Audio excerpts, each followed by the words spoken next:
નમસ્કાર વિદ્યાર્થી મિત્રો, ધોરણ 8 વિષય ઇંગ્લિશ. તો વિદ્યાર્થી મિત્રો, આજે આપણે રિવિઝનમાં number 1 match the musician with the musical skill they are known for. One is done for you. તો સૌપ્રથમ જોઈશું જેમાં પ્રથમ નંબરે આવે છે કિશોરી અમોનકર. તે શેમાં છે? હિન્દુસ્તાની ક્લાસિકલ વોકલમાં છે. નંબર 2માં આવે છે હરિપ્રસાદ ચોરાસિયા. તે શું કરે છે? Playing on the flute. Number 3માં આવે છે અમજદ અલી ખાન. તે શું કરે છે? Playing on the sarod. Number 4માં બિસ્મિલ્લા ખાન. તે શું કરે છે? Playing on the shehnai. Number 5 Begum Akhtar. તે શું કરે છે? સિંગિંગ ગઝલ ગાય છે. નંબર 6માં આવે છે રવિશંકર. તે શું કરે છે? Playing on the sitar. ત્યારબાદ ક્વેશ્ચન 2માં fill the names of the 5 musical instrument hidden in the grid. અહીંયા ઇન્સ્ટ્રુમેન્ટના નામ આપે છે, તે આપણે ચોરસમાં લખવાનું છે. તો સૌપ્રથમ બનશે પિયાનો, ત્યારબાદ બનશે ગિટાર, તેના પછી બનશે તબલા, વાયોલિન અને ફ્લ્યુટ. નંબર 3માં છે કમ્પ્લીટ ધ ટેબલ. અહીંયા ટેબલ પૂરું કરવાનું છે. એ અને બી વિભાગમાં આપેલું છે. Number 1 a game in which participants answer the question. તો તેની સામે શું આવશે? Context. Number 2 a person who keeps a record of points in a competition. તો શું આવશે? Scorer. The energy we get from the sun. તો શું આવશે? Solar energy. A person who fights to make his her country free. તો freedom fighter. A person who holds a program or a competition. તો શું આવશે? Anchor. A person who steals things money from other house. શું આવશે? Thief. A person who plays music. તો શું આવશે? Musician. ત્યારબાદ જોઈશું નંબર 4માં yesterday was an unlucky day for Arif and his friends. Write was has happen to every one. The first one is done for you. અહીંયા Arif cut face shave. Arif cut his face when he was shaving. ત્યારબાદ છે Shailesh hurt arm play cricket. તો તેનું વાક્ય બનશે Shailesh hurt his arm while playing cricket. Number 3માં Rajvi and Disha dog and run છે. તો શું આવશે? A dog chased Rajvi and Disha while they were running. Imroz તો ફાઇન્ડ ફ્લાય ઈટ અને શોપ. તેના દ્વારા આપણે વાક્ય બનાવવાનું છે Imroz found a fly while he was drinking his soap. Number 5માં સંસ્કૃત તો બેગ ટ્રી એન્ડ રાઇટ દ્વારા આપણે વાક્ય બનાવવાનું છે Sanskrit bang his car against a tree while driving.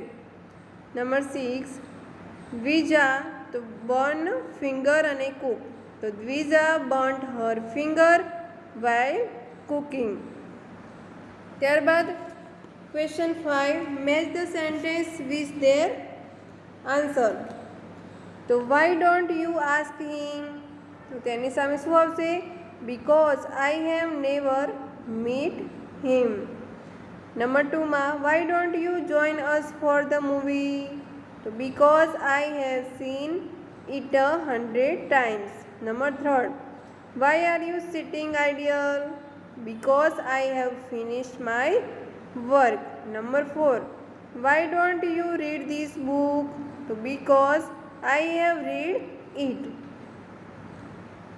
ત્યારબાદ જોઈશું number 6માં join the sentences given in A and B as shown in the example.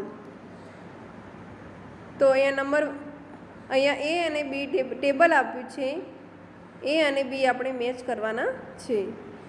તો my neighbour knocked at the door. તો તેનું વાક્ય બનાવવાનું છે when my neighbor knocked at the door, I was talking dinner last Sunday. Number 2, when I entered the principal office, he was advising my friend. Number 3, when I peeped into the cage, the monkey was jumping here and there. Number 4, when I met the doctor, he was consulting the patient. Number 5, I met a musician, he was playing wonderful. Question 7, read the following passage carefully and answer the following question. અહીંયા paragraph આપેલો છે અને તેની મદદથી આપણે પ્રશ્નોના જવાબ લખવાના છે. Today we have competition in our school. એટલે કે આજે અમારી સ્કૂલમાં એક સ્પર્ધા રાખવામાં આવી છે. મંથન a student of 8th standard. મંથન 8મા ધોરણનો વિદ્યાર્થી છે. In an anchor of this competition. તે સ્પર્ધાનું એન્કરિંગ કરે છે. He is very talkative and he likes to read about every field. તે ખૂબ જ વાચાળ છે અને તેને દરેક ક્ષેત્રમાં વાંચવું ગમે છે. He always ask question to his friends. તે હંમેશા તેના મિત્રોને પ્રશ્ન પૂછતો હોય છે. If they don't know the answer they go to there teachers and parents. પરંતુ તેઓ જાણતા હોતા નથી ત્યારે તે તેના જવાબો શિક્ષકો અને માતા પિતા પાસે જાય છે. They search information on the internet. તે ઇન્ટરનેટ પર માહિતી મેળવવા માટે સર્ચ કરે છે.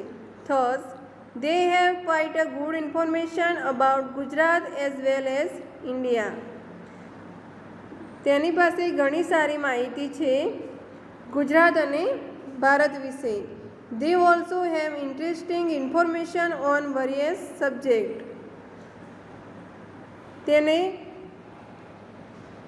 તેની પાસે વિવિધ વિષયો પર રસપ્રદ માહિતી પણ છે.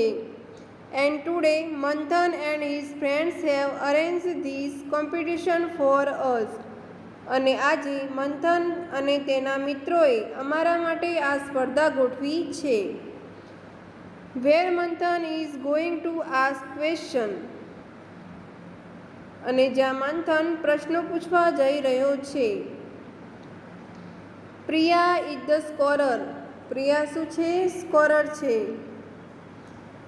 And Hiren is the timekeeper. અને હિરન ટાઈમકીપર છે. And I am a participant. અને હું સહભાગી છું. Hi friends, the competition is going to start. એટલે કે હેલો મિત્ર, સ્પર્ધા હવે આપણે સ્ટાર્ટ કરવા જઈ રહ્યા છીએ. So bye for just now. તો હમણાં માટે bye. I will come back soon with trophy. અને હું હમણાં ટૂંક સમયમાં ટ્રોફી લઈને પાછો આવીશ. તો તેના ક્વેશ્ચન આપેલા છે. What is the competition about? Competition શેની હતી? આ સ્પર્ધા શેની હતી? તો this is a quiz competition. આ સ્પર્ધા છે ક્વિઝની. Who will note the points in the competition? Points કોણ નોંધે છે? તો Priya will note down the points in the competition. Number 3, find out the opposite of silent from the passage. Silent તો શું આવશે? ટોકલેટિવ એટલે વાચાળ, સાયલેન્ટ એટલે શાંત. Number 4, list the competition held in your school. The drawing, handwriting, class decoration, etc. Number 5, have you won any competition? તો yes, I have won a drawing competition. If there is a quiz competition in your school, whom will you choose as an anchor and why? I will choose Ram as an anchor because she has lots of general knowledge and she likes to ask many questions. Thank you.